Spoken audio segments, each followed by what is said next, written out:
Il y a quelques semaines, il y a un nouveau livre qui est sorti qui s'appelle Calling Bullshit de Carl Bergstrom. Je dois bien avouer que je ne l'ai pas lu, donc je ne connais pas le contenu de ce livre. J'ai juste écouté une interview de Carl Bergstrom sur Mindscape, le podcast de Sean Carroll. Je dois bien avouer que j'ai un a priori assez négatif sur Calling Bullshit, même si je pense qu'il y a beaucoup d'informations de très grande qualité à l'intérieur de ce livre, de la recherche très intéressante qui a été faite. Je crains que ce livre ne cherche à davantage normaliser encore une pratique que je trouve globalement très néfaste, à savoir cette envie de call bullshit, d'utiliser le mot bullshit. Et la raison pour laquelle je pense que juste utiliser le mot bullshit est néfaste, il y a deux raisons. La première, c'est que c'est quelque chose d'incroyablement virulent en fait. Si vous qualifiez ce qu'a dit un autre de bullshit, ou voir si vous qualifiez la personne de bullshit, ce qui est encore pire, forcément ça sera perçu comme une attaque même extrêmement violente, extrêmement blessante. C'est sans doute la pire chose à faire que de dire à quelqu'un bullshit à un moment lors d'un débat, surtout si vous êtes en désaccord avec cette personne.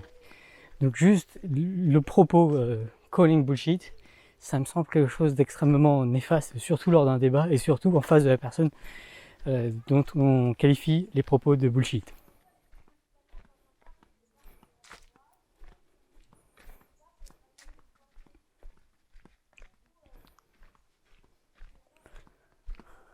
Bien sûr, ça ne veut pas dire qu'il ne faut pas souligner que certains propos sont peu fiables ou complètement hors de propos, mais il me semble que bien le faire, réussir à bien déconstruire les idées sans causer de réactance chez le public qui est déjà convaincu par cette idée, c'est vraiment tout un art, c'est quelque chose d'extrêmement difficile et malheureusement l'habitude de juste dire le mot bullshit ou juste parfois de souligner un sophisme par exemple qu'a dit l'autre, ça montre tout le fossé qu'il y a dans notre compréhension de quelles sont les meilleures façons de déconstruire des idées. Donc j'ai envie, juste le titre me met extrêmement mal à l'aise. Et j'ai même envie d'aller plus loin parce que dans le podcast en tout cas, Carl Bergstrom défend un peu son livre, en particulier son utilisation du mot bullshit, par une définition du mot bullshit. Il définit le bullshit comme étant un propos qui se moque complètement de son statut de vérité, donc par opposition à un mensonge. Un mensonge, c'est là où on cherche à dire quelque chose autre que la vérité, alors que le bullshit, on s'en moque complètement de ce qu'est la vérité.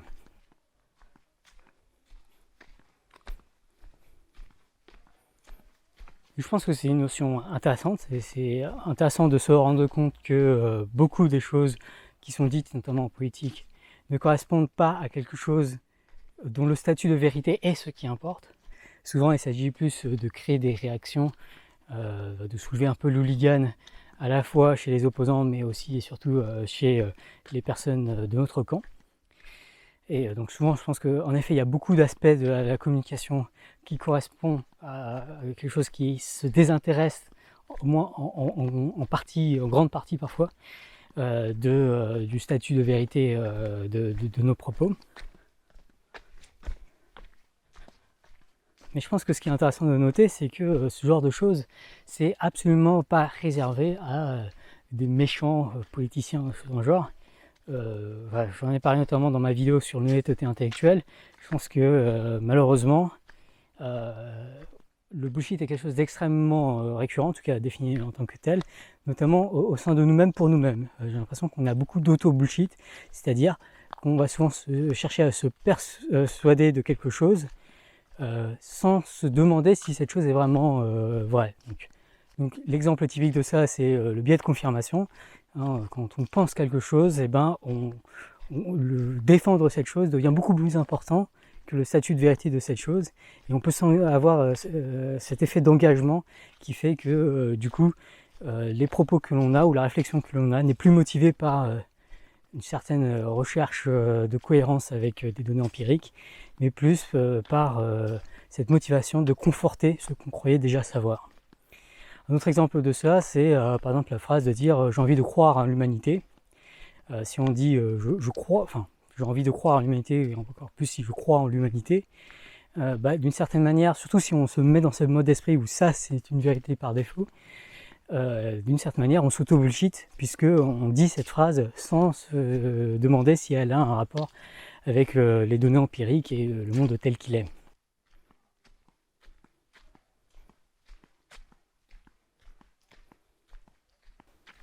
Donc cette notion de bullshit, elle n'est pas inintéressante, mais elle est trop connotée à mon sens. Et la meilleure illustration de cela, malheureusement, c'est l'utilisation même du mot bullshit à un moment de l'interview sur Mindscape par Carl Beckstrom. Do you think that this greater openness is improving science, or is it a danger? Because I know there's a lot of people who say it's terrible to let the hoi polloi in on all the speculations and preliminary ideas that scientists bat around all the time. That's gatekeeping bullshit. Où il qualifie de bullshit des propos tenus par d'autres.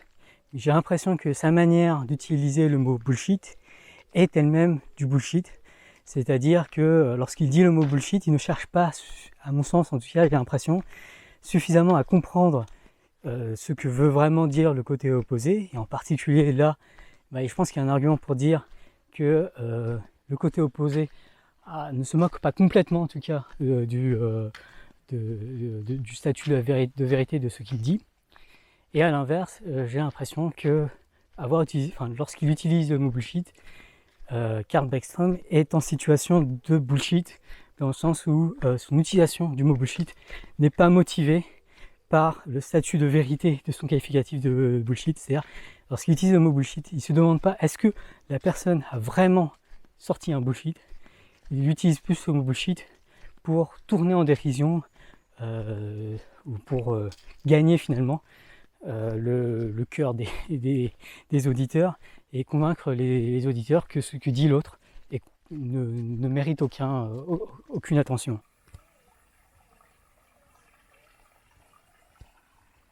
Et alors bon, on peut dire que c'est un seul exemple et que j'ai tiré piqué. Je ne connais pas très bien Carl Beckstrom, mais j'ai entendu juste dans cette interview le fait d'avoir sorti un bullshit sur le mot bullshit au cours de l'interview, ça m'a pas mal frappé. Peut-être qu'il fait pas ça en dehors, mais ça m'étonnerait, mais peut-être que j'exagère un peu trop. Par contre, ce qui me semble assez clair, c'est que le mot bullshit ou d'autres notions similaires sont usées et abusées par beaucoup de personnes qui cherchent à dénoncer le bullshit, c'est-à-dire le manque d'importance donnée au statut de vérité par leur côté opposé.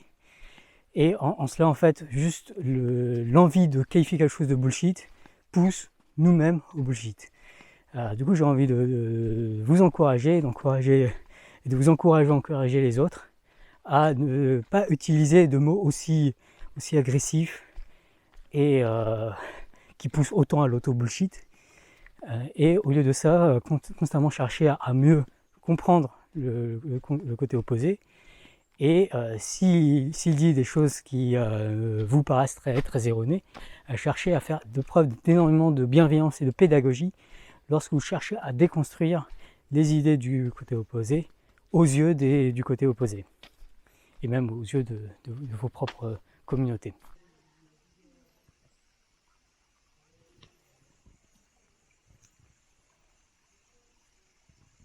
Enfin, si vous voyez quelqu'un qui utilise l'adjectif bullshit à mauvais escient ou des choses similaires, je vous invite à essayer d'être calme et bienveillant envers cette personne aussi.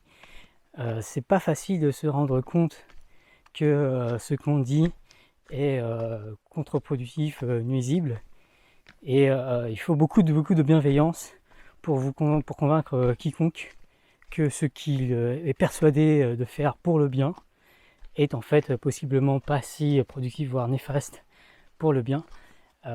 Il faut beaucoup de tact et de pédagogie, et j'aimerais que ces mots tact, pédagogie, bienveillance soient beaucoup plus mis en avant que des adjectifs comme bullshit par exemple.